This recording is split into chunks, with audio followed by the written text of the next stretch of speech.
Patrimonio inmaterial. Para empezar, primero definiremos qué es el patrimonio. El patrimonio se denomina como el conjunto de bienes que pertenecen a una persona, ya sea natural o jurídica. Este concepto también está asociado a la herencia y a los derechos adquiridos como integrantes de una determinada comunidad o grupo social. Así que el patrimonio puede heredarse por la pertenencia a una familia o a una nación.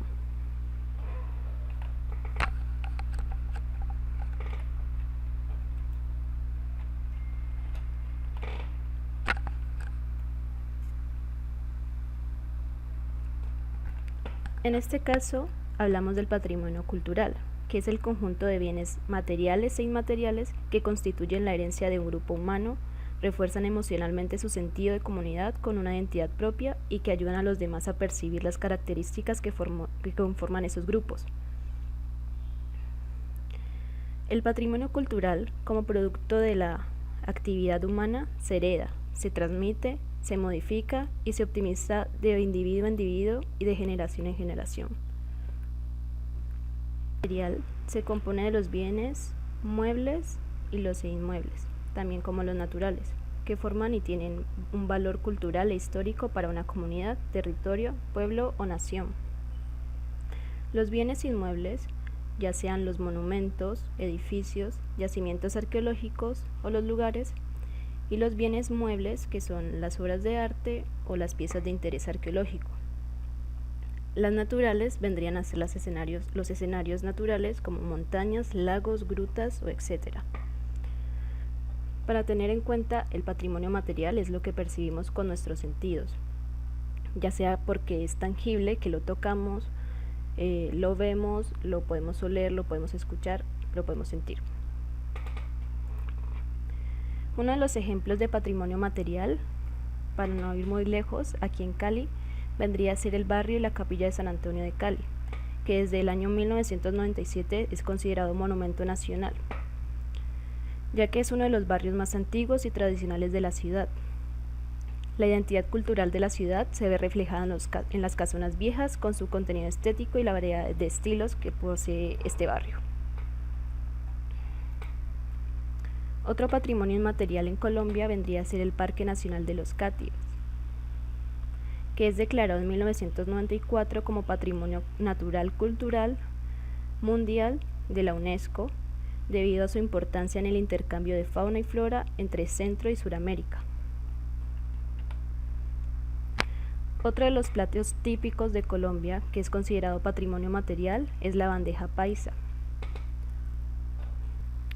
Por otro lado, tenemos el patrimonio inmaterial, que viene siendo lo intangible, como los usos, las representaciones, las expresiones, los conocimientos, los saberes y las técnicas, junto con la elaboración y tradición de objetos y espacios culturales que les son inherentes a las comunidades o a los grupos, en algunos casos en los individuos, que lo reconocen como parte integrante de su patrimonio cultural.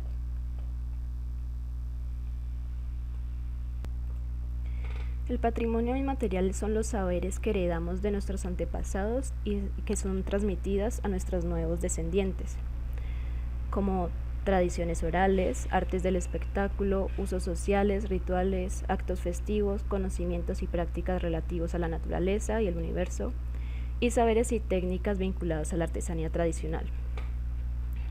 El patrimonio inmaterial son los saberes que se comparten de generación en generación. Esta clasificación de patrimonio inmaterial fue aproximada por la UNESCO, la Organización de las Naciones Unidas para la Educación, la Ciencia y la Cultura, con la Convención para la Salvaguardia del Patrimonio Cultural Inmaterial en 2003. El propósito de esta convención era salvaguardar el patrimonio cultural de los estados y la sensibilización en el plano local, nacional e internacional para la importancia del patrimonio cultural internacional y de su reconocimiento recíproco. Desde hace muchos años se pensaba en el patrimonio inmaterial, pero nunca se le dio la importancia hasta que la UNESCO inició esta convención de salvaguardar el patrimonio y les dio el término de patrimonio inmaterial. Según la UNESCO, el patrimonio cultural inmaterial es tradicional, contemporáneo, viviente en un mismo tiempo. El patrimonio cultural inmaterial no solo incluye tradiciones heredadas del pasado, sino también usos rurales y urbanos contemporáneos característicos de diversos grupos culturales. Eso quiere decir que no solo se refiere solo a las manifestaciones del pasado que tienen relevancia, sino que también los usos contemporáneos y las tradiciones contemporáneas se pueden ver reflejadas y enseñadas por diversos grupos culturales. 2. Puede ser integrador. Podemos compartir expresiones del patrimonio cultural inmaterial que son parecidas a las de otros, tanto si son de la aldea vecina o como si provienen de una ciudad en las antípodas o han sido adaptadas por pueblos que han emigrado a otra región. Todas forman parte del patrimonio cultural inmaterial. Esto quiere decir que una cultura comparte con otras manifestaciones, ya sea por algo histórico o porque se den en la misma fecha. Esto contribuye a la unión social por parte de los pueblos. 3. Es representativo. El patrimonio cultural inmaterial no solo se valora simplemente como un bien cultural o un título comparativo por su exclusividad o valor concepcional.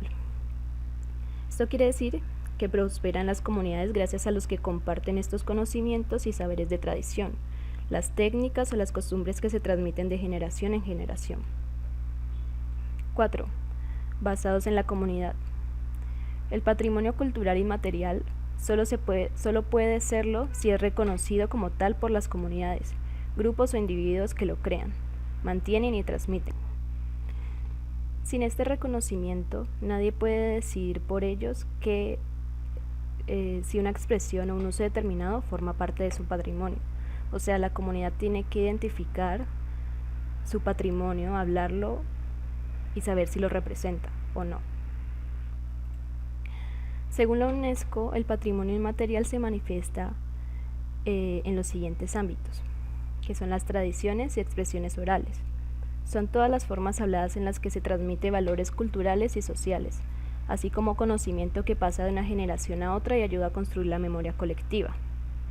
Las expresiones orales incluyen mitos, leyendas, narraciones, canciones infantiles, poemas, refranes, etc. Un ejemplo que tenemos de estas tradiciones orales son los relatos cantados por la comunidad Ifuao en Filipinas, donde cuentan sus relatos por medio del canto.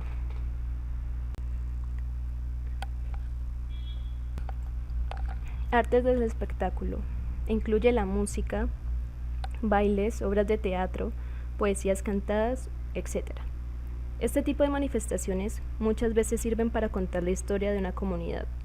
Además, en muchos lugares contribuyen parte esencial de su actividad turística, como son los carnavales en Barranquilla. Usos sociales, rituales y actos festivos. Son todas las costumbres que dan vida a una comunidad, dado que le aportan características irrepetibles.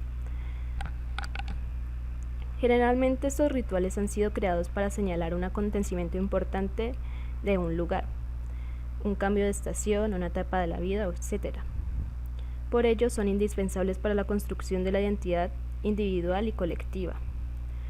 Un ejemplo de este patrimonio puede hallarse en Corea del Sur, donde el primer domingo de mayo se lleva a cabo un rito en el santuario de Homgyo, en el que se ofrendan alimentos y bebidas a los espíritus de los antepasados. Técnicas artesanales y tradicionales. Aunque las artesanías son una expresión tangible de la cultura de una comunidad, esta clasificación del patrimonio material se refiere a los conocimientos y saberes que se requieren y a su transmisión en general para mantener vivo el acervo de un grupo social. Un ejemplo de esto es el batik, que es la técnica de tejido de algodón y la seda a mano. Es muy representativa en Indonesia y es un patrimonio inmaterial, ya que los estampados están cargados de simbolismos que reflejan la cosmovisión de dicha cultura y se utilizan no solo en ocasiones ceremoniales, sino en su día a día. Como tal aquí, pues el La técnica vendría a ser el patrimonio inmaterial, porque es el saber. Para que quede claro qué es el patrimonio cultural inmaterial, hay que tener en cuenta que al tratarse de un patrimonio intangible, que no se percibe ni se toca, se descarta todo aquello físico. Es decir, si una actividad que se le define como patrimonio inmaterial genera un objeto, esta no es patrimonio inmaterial. Lo que vendría a ser patrimonio inmaterial es la forma o el saber en el que se ha creado este objeto. Por ejemplo, tenemos la danza del ritual Hibiki de los jaguares de Yurupari. En dicho ritual se procura transmitir a los jóvenes hombres el conocimiento, la preservación de la salud y del territorio, y en el caso de las mujeres jóvenes se transmite el cuidado de los niños, la preparación de alimentos y el proceso del embarazo. A pesar de que podamos percibir la danza, la podamos escuchar y ver, también la música, lo que forma parte del patrimonio es el conocimiento que se requiere y su transmisión para realizar dicha actividad. No es la danza el patrimonio material, sino el saber como tal. Para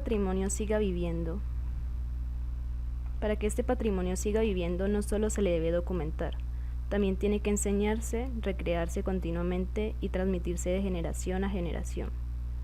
Esto significa entonces que el patrimonio inmaterial debe salvaguardarse siempre o rehabilitarse a toda costa. Como cualquier organismo vivo, el patrimonio inmaterial tiene un ciclo vital, y es probable que algunos de sus elementos desaparezcan tras haber dado a luz a nuevas formas de expresión. Es posible que algunas formas del patrimonio inmaterial, a pesar de su valor económico, no se consideren pertinentes o significativas para la propia comunidad. La UNESCO indica que solo se debe salvaguardar lo que la comunidad considere patrimonio inmaterial, ya que solo la comunidad sabe lo que puede reconocer como propio y lo que lo identifique.